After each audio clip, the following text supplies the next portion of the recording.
দলের প্রতিষ্ঠা বার্ষিকী উপলক্ষে আলোচনা সভা করছে আওয়ামী লীগ। এই মুহূর্তে বঙ্গবন্ধু এভিনিউতে আছেন সিনিয়র রিপোর্টার মুহিবুল্লাহ মুহিব। সরাসরি কথা বলছি তার সঙ্গে। মুহিব, আলোচনা সভা কখন শুরু হবে এই বিষয়ে বিস্তারিত জানাবেন। ধন্যবাদ নাদিরা আশরাফ।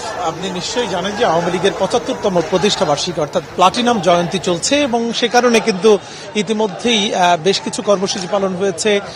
তারই অংশ হিসেবে ঢাকা মহানগর দক্ষিণ আয়োজিত আজকের প্রতিষ্ঠা বার্ষিকীর একটি আলোচনা সভার আয়োজন করা হয়েছে। যে আলোচনা সভায় প্রধান অতিথি হিসাবে উপস্থিত থাকার কথা রয়েছে আওয়ামী লীগের সাধারণ সম্পাদক ওবায়দুল কাদেরের। এছাড়া আওয়ামী লীগের শীর্ষ নেতারা এখানে উপস্থিত থাকবেন।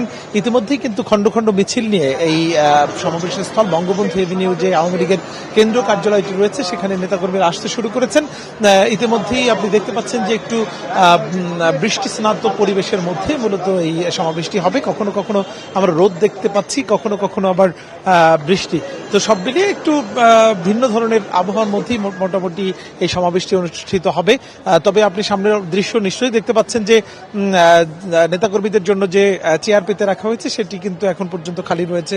ধারণা করা হচ্ছে কিছুক্ষণের মধ্যেই হয়তো ঢাকা মহানগর উত্তর এবং দক্ষিণের যেই সব নেতাকর্মীরা রয়েছেন বিভিন্ন ওয়ার্ড থানা পর্যায়ের আওয়ামী লীগ এবং এর অঙ্গ সহযোগী সংগঠনের নেতাকর্মী তারা আসতে শুরু করবেন। এই সমাবেশকে ঘিরে ইতিমধ্যেই কিন্তু নিচ্ছিদ্র নিরাপত্তা ব্যবস্থা জোরদার করা হয়েছে। প্রত্যেকটি প্রবেশ মুখে আইন শৃঙ্খলা বাহিনীর উপস্থিতি আমরা লক্ষ্য করছি ব্যাপক পরিমাণ।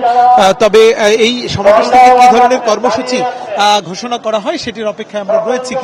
তবে ৩টার দিকে এই আনুষ্ঠানিকভাবে কার্যক্রম শুরু হবে সমাবেশের এবং 4:30 বা 5টার দিকে আওয়ামী লীগ সাধারণ সম্পাদক প্রধান অতিথির বক্তব্য দিবেন। তো এই ছিল আমার কাছে নাদিরা আওয়ামী লীগের সমাবেশের স্থল থেকে সবশেষ তথ্য। মুহিব, আপনাকে ধন্যবাদ। দর্শক, আওয়ামী লীগের সমাবেশ স্থল থেকে কথা বলছিলেন বিশেষ প্রতিনিধি মুহিবুল্লাহ মুহিব।